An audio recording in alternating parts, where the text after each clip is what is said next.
I just started drawing my dog and people, and it started to unfold again. It was like it had been so long that I had totally no confidence in myself. I was like drawing and thinking, oh, this is rubbish, this is rubbish.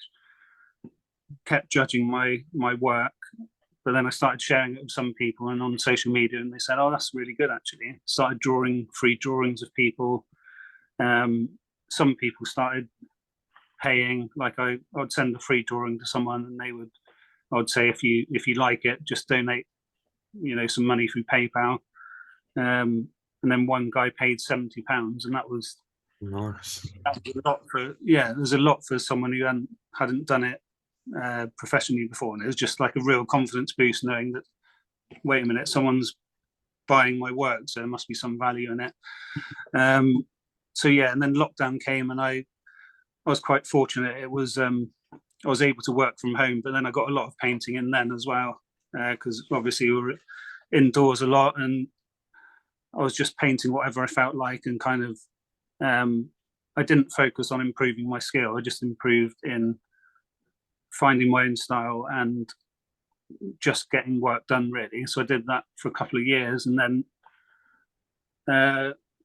it all started to kind of take off in June 2021, when I got this studio. I'm in my studio now. So before I was painting at home, and as soon as I got my studio, it's just like felt like, I've got this space where I can come and paint, and there's no distractions, there's no worries about making mess. I can do what I want here. I can paint on the walls, and I know that when I come here, I will paint. And since then, I've just painted so much since. I'll show you in a bit around the studio. But yeah, there's a lot more to the story, but that's how I got back into it. So I'll talk a bit more about the rest of it in a bit. But Yeah. I can't believe that teacher said that. You should do a large scale one of him now as like a villain. Yeah, I've been thinking about it for a while, actually. Yeah. The Spider-Man, like painting, doing some art on him. Yeah, that sounds great. Yeah, no, that's pretty. I love that you picked it up again. Like, I've been looking at your stuff for a while now. It's awesome. I can follow you and film my portraits. Yeah, and I just love both of your styles. That's like really my thing. Yeah, thank you. Yeah. Right. So I've seen you've got up to there, and then I just want to ask, like, who was there, like a top three artists who inspired you, like growing up, that you really looked to, and they had an impact on you? That's a good question. When I was studying at school, I remember seeing Francis Bacon, and he just like blew me away, really, because his stuff is so surreal and kind of dark and emotional. It just really hit a chord, and I started looking into him, and I went to see his work in I think it was the Museum of Modern Art in New York about 12 years ago. So I kind of looked at his work as an inspiration over the years. He's the main one that stands out, and there's also more recently is David Shrigley. I didn't know about him until probably about 3-4 years ago. I don't know if you've seen his work, but he's like kind of like Fill My Portraits. He does these kind of drawings, and they're kind of like memes, and he's got like random phrases next to it, but they're accidentally really thought provoking. He says he doesn't mean to make them thought provoking. He just kind of paints what he wants, and it comes out whilst he's doing it. And I like his simple style as well. I think in the past, I always thought you had to paint like like Leonardo da Vinci or something. That's kind of the perception I would say most people have. Like, a good painter means you have to paint really accurately, photorealistic, and it has to look perfect. But modern art has changed that, and yeah, I'm happy with my own style now. I'm not trying to paint realistic, because you can get photographs now. Back in the Renaissance times and stuff, they were using oil paintings as photographs because they didn't have photo technology. Yeah. and I do admire them. For that level of skill, it's pretty amazing.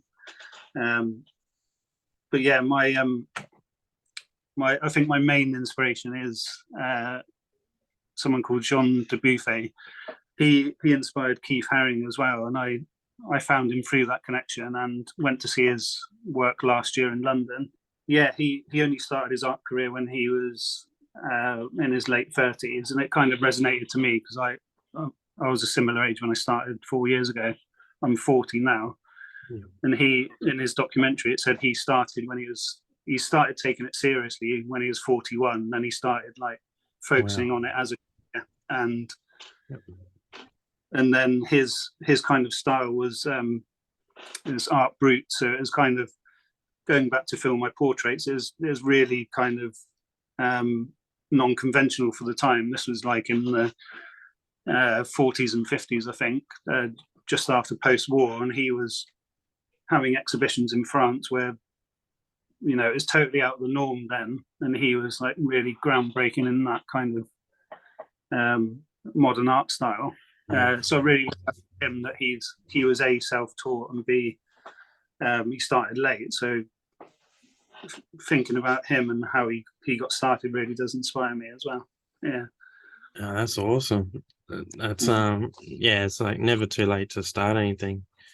Like, that's sort of inspiring for me as well. Oh, good to hear. Yes, and I've seen you do a few different styles. What are the main materials you use, or do you experiment a lot with different stuff, or do you have your go-to? Yeah, I like using oils. Oils are my favorite. They're just so amazing that just when you apply the paint, it's just so silky, and it's more pliable. So you could paint something one day, come back, and it's still wet, so you can adjust it and everything.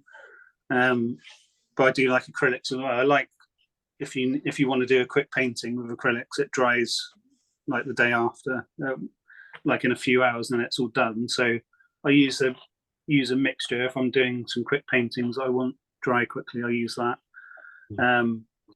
But if I'm taking my time and there's no rush for it to dry, I'll use oils.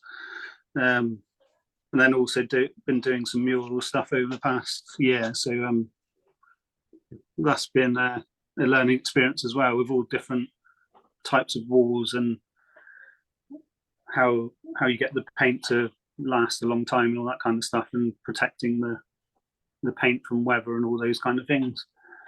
So I did a painting on, I don't know if you have Pebble Dash over there. It's like a 1970s, 80s kind of thing on the outside of houses, and it's all rough.